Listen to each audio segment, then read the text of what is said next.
కొంతమంది అంటారు కదా, ఈ డిసెంబర్ 31 వరకేనండి, తర్వాత మారిపోతానని అంటాడు. ఏమైపోతాడట? డిసెంబర్ 31 వరకేనట, తర్వాత మారిపోయి బ్యాప్టిజం తీసేసుకుంటాడట. అంటే బ్యాప్టిజం తీసుకుని మారడానికి ఎంతవరకు టైం ఉందట ఇతనికి? డిసెంబర్ 31 వరకు టైం ఉందట. అబ్బా అబ్బా అబ్బా అబ్బా, ఆహా. ఎప్పుడైనా మీకు గుండెపోటు వచ్చినప్పుడు డిసెంబర్ 31 వరకేనండి భరించేస్తానండి, తర్వాత చేయించుకుంటానండి ఆపరేషన్ అని ఎవడని అంటాడా? అంటాడా? ఎవరన్నారు.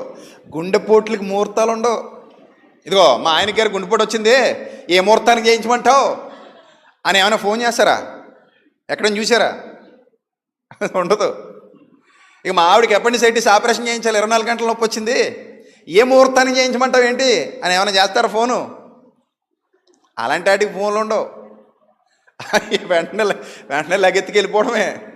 ఉన్నదంతా అలా వదిలేసి ఎక్కడక్కడ పడేసి, తిన్నావా తినలేదా, ఇంటికి తాళాలు వేసావా ఏ లేదా, ఏముండవు. ఇంకా తీయండి రా బాబు బండి, పరిగెత్తండి పరిగెత్తండి పరిగెత్తండి, ఉరుకులు పరుగులు ఉరుకులు పరుగులు. ఎందుకంటే ప్రాణం పోతుంది కాబట్టి. ఇది మీకు బాగా అర్థమైతే మన జీవితంలో కూడా నిర్ణయాలు తీసుకోవటానికి, మనకు ఉపయోగపడే మంచి నిర్ణయాలు తీసుకోవడానికి ఒక టైం రావాలా? ఉన్న టైం మంచిది కదా, చెప్పండి. ఇప్పుడు మీ కళ్ళ ముందు ఉన్న టైం ఏదైతే ఉందో ఇది బ్యాడ్ టైమా ఏంటి? నేను నాకు తెలియక అడుగుతాను. బ్యాడ్ టైమా ఇది? కాదే, మొత్తం అంతా మంచిదే. దేవుడు ఎలా చేశారట సమస్తాన్ని? ఆదికాండం ప్రారంభాధ్యాయంలో చదువుకుంటాం కదా, ఎలా చేశారట ప్రకృతిని అంతటిని? మంచిది మంచిది మంచిది మంచిది, అన్నిటినీ మంచిగా చేశాడు. వాడుకుంటే ఇది కూడా మంచి టైమే, ఇది బ్యాడ్ టైం ఏం కాదు. కానీ మనకి ఏంటంటే ఒళ్ళు బద్ధకం ఎక్కి, మనసుకి సర్ది చెప్పుకోవడానికి ఏది దొరక్క, నేను మానేస్తానండి, సిగరెట్ మానడానికి కూడా 31 టైం అట. ఆ రోజట ఇంక ఫుల్గా కాల్చేస్తాడట, ఒక 20-30 పెట్లు, అప్పుడు మానేస్తాడట. ఆ రోజు ఫుల్గా తాగేసి అప్పుడు మానేస్తాడట. ఏంది నిర్ణయాలు? ఇప్పుడు ఆ మానేయాలనుకున్నది ఏదో ఈరోజే మానేయచ్చుగా, మళ్ళీ ఇంకో టైం రావాలా? మానేయాలనుకుంటున్నావు, మంచిది కాదనుకుంటున్నావు, అది ఈరోజే మానేయచ్చు కదా.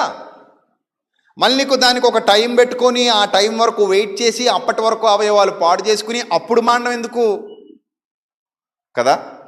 సో మనుషులు ఈ ప్రకృతిలో వింత జీవులు, అమీబాలు, ఎగిరే పక్షులు, కొంచెం వింతగా ఉన్న జంతువులు, వింతగా అరిచేవి కావు వింత జీవులు అంటే. మరి ఎవరు వింత జీవులు? నన్ను అడిగితే మనిషిని మించిన వింత జీవి ప్రకృతిలో ఏదీ లేదు. ఎన్ని వింతలు ఉంటారే నాయన నీ బుర్రలో? 1 కాదు 2 కాదు, 100 వింతలతో ఉన్నావు నువ్వు. కొన్ని వందలాది వింతలు మనసులో పెట్టుకుని బతుకుతున్నవాడు మనిషి. ఆ జీవితం వింతగానే ఉంటుంది, ఆలోచనలు వింతగానే ఉంటాయి, బ్రతుకులు వింతగానే ఉంటాయి, పరిస్థితులు వింతగానే ఉంటాయి, చేసే పనులు వింతగానే ఉంటాయి. ఇంత వింతగా బ్రతుకుతున్న మనిషి అంటాడు, ఏదో కుక్క మూతి కొంచెం వంకరగా పుడితే వింత జీవి పుట్టింది అంటాడు. లేకపోతే ఏదో ఎక్కడో దూడ పుడితే ఆ దూడ రంగు మారితే వింత జీవి పుట్టింది అంటాడు. ఎక్కడో సముద్రంలో ఏదో కొత్తది ఒక క్రీచర్ కనబడితే అది వింతగా ఉందంటాడు. అది కాదురా నాయన, వింతంతా నీ దగ్గరే ఉంది. అన్ని వింతలు మనమే మోస్తున్నాం, అన్ని వింతలు మనమే పెట్టు తిరుగుతున్నాం కదా. రైట్.